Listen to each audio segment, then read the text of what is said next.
Праваи расист ки дошта бошем бо воситаи ин компания метавонем ки мошинҳоро бигирем, таксида кор кунем. Ҳам мегӯям ҳамватанои худмон азоб мекашанд, кор мекунанд, мошин як рӯз ё ки аймо мешавоянда. Ва хонаам ранги шаҳрвандои Россия, ранги гражданинои Россия бигем, метавонем ки ба воситаи ё ҳамчун қарз, ипотека бигирем. Чӣ ба мо ҳамин ҳаракат накунем ки ҳам мардума ёрдам кунем, ҳам масалан бо коргарои мо ҳам бекор намонанд. Ассалому алайкум ба ҳама бинандагони канали Абдулло Тиҷӣ, ҳама нафарҳое ки канали моро ҳама вақт дастгирӣ мекунед, комментариҳои хуб менависен ва ҳама беҳтараш бовар мекунед, қатъӣ монед.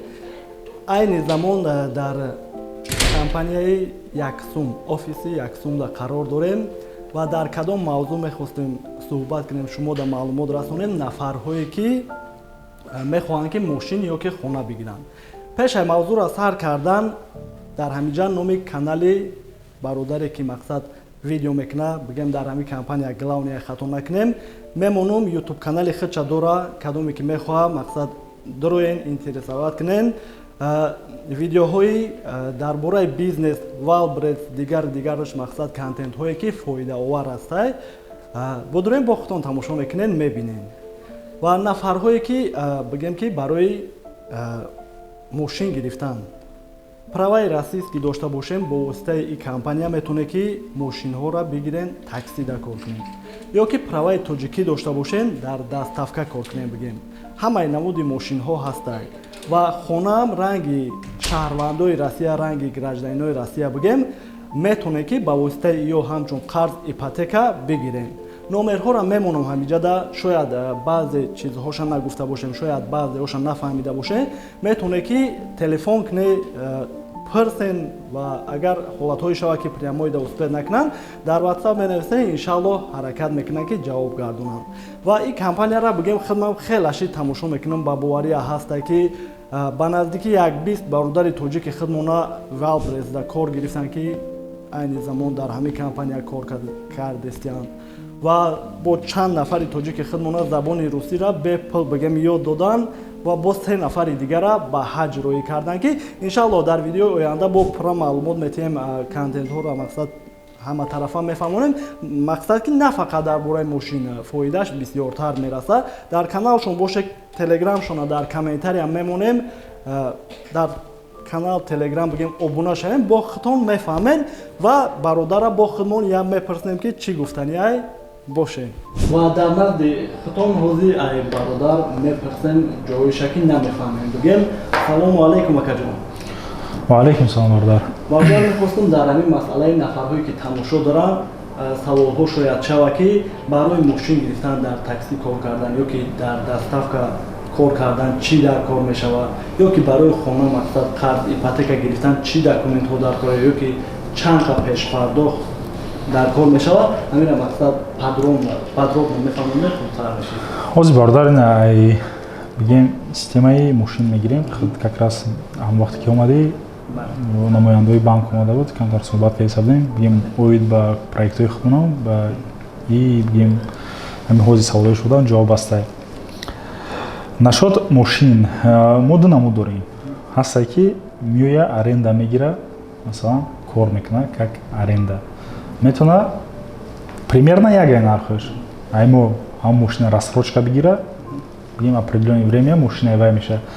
Барои чӣ? Мо агар мо бихоҳем бигем бисёртар пул кор кунем, озӣ бисёр одамон савол мекунанд ки маънои кори шумо чие ки масалан аренда наметине, рассрочка метине.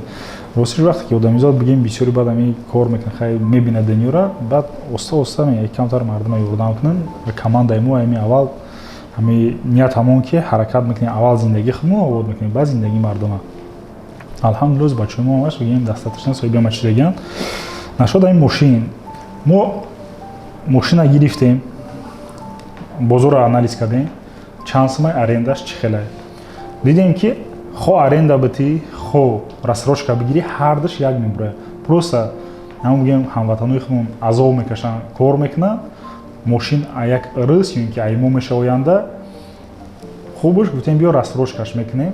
Просто рассрочкашда як кама как бигем ака бачаҳо дозӣ шояд калон бутова 10% бигем расход дорад. бигем ай 10 то 45% чанқа ки хидр битя иш як чиз хубае ки чанқа аванса хидрш бисёр дод ҳамуқа бигем фоидаш ҳар моҳаш кам меша.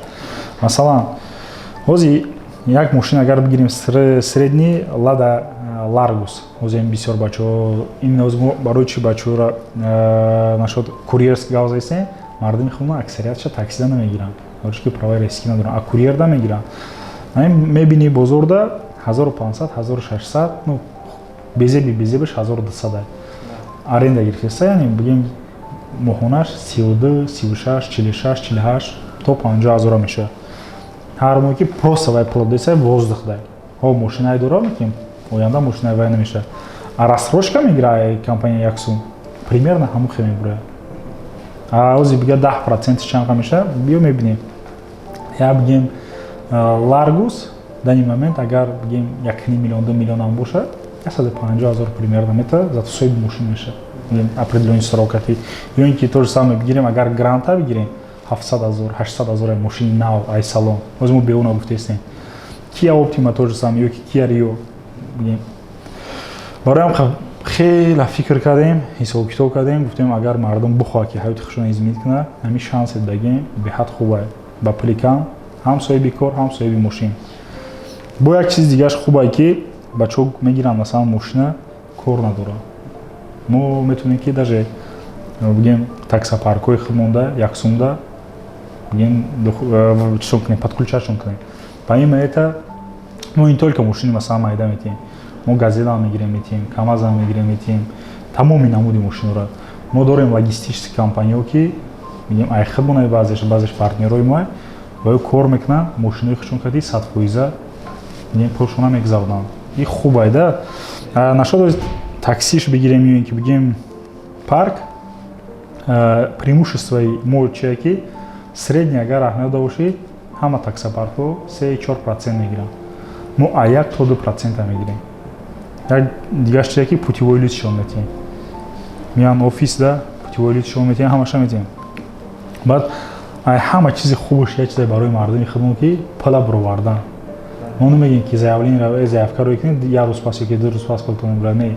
ҳамин моментда заявка омад ҷошта пул мегзарад ва связа 24 соат метавонам пул бурорам плюс 24 соат поддержкаи мо чун ягон проблема шава ягон мушкил шава ҳам суҳбатам масъалаи хона чи ака нашод хона ростиш хона як ҷо омад да сармон ман худам да котельники зиндагӣ мекунам да ҳами як рӯза якамтар котельникида проверкаҳои вазбин сар шид кадом муҳоҷир ё ин ки узбек ё ин ки тоҷик ё ин ки қирғиз чи хулигание кадай номаълум хулоса да губернатор то ҳатто губернатор да Воробьев да жаловаться рафта ки масалан ами мигрантҳо бигем хуб зиндагӣ намекунанд да як хона чанд одамӣ зиндагӣ мекунанд ва як чизи дигааш ки ҳеҷ када хонаҳое ки аренда мегиранд регистратсияшон намекунанд мувофиқи қонун ва ё обязананд регистратсия кунанд вақте ки хонаро иҷора мегирӣ аз сабабе ки масалан бесаводем чизем ҳуқуқи худмон талаб карда метавонем барои ҳамқа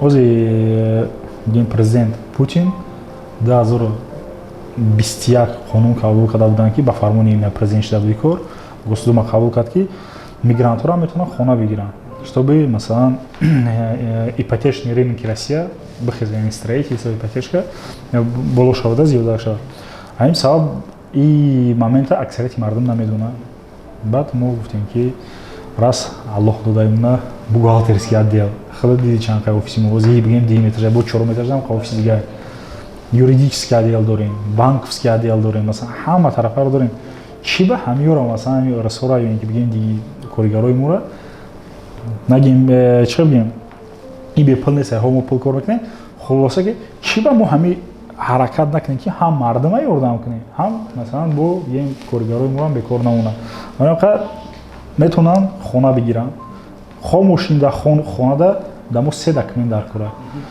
да мошин праваи Россия паспорти заграншон паспорти тоҷикиш сураташ меша ё ин ки бигем фоткаша ягон сканша патент пули патента супордагӣ бошанд тамом 3 ҳуҷҷат хонада чи ака хонада то же самое паспорти тоҷикӣ РВП дошта бошанд бо осонтаршон меша вид на жительство дошта бошанд бо хубтара агар гражданин Россия бошанд бо хуб лекин паспорти тоҷикӣ патент пули патента платить карда бутавонад тамом. Мақсад иҷа кор мекунанд ё ки Нашод кор мекуна ё ин ки намекуна, ҳеҷ чизо ягон роҳ вуҷуд намекунад. Самое главное, бо чӣ хеле ки мегӯем, желание аввал, ҳама мегӯем мақсад дошта бошанд, ки соҳиби хонашанд, соҳиби мошинашанд через компанияи мо. Лекин первоначальный взнос да мошин обязательно мо первоначальный взнос мегирем, бухоҳанд нахоҳанд. Лекин да хона дошта бошанд хуб, надошта бошанд ҳаракат мекунем ки масалан бигирем битемшон хона. Но это опять же бисёр нюансҳо дорад. Первичная документация ёра некем расходошона хушон мекуна. Ози шамбугум ки масалан бисёр агентство да занг мезанем, мега ки мара одобрение дар кора, сразу мега ҳам қапа бигзарам ба одобритет мекунем. Мо хеле кор намекунем. Юристо мо бугем финансови отдели мо аввал одобрениетон мекунанд дар телефони худтон ай банк ин ки личный кабинетон да смс мега ки шумо да одобрит кардан ҳам қапла, баъд шумо масалан мегем дальше кор мекунем, шартномаро мебандем, кора пеш мебарем.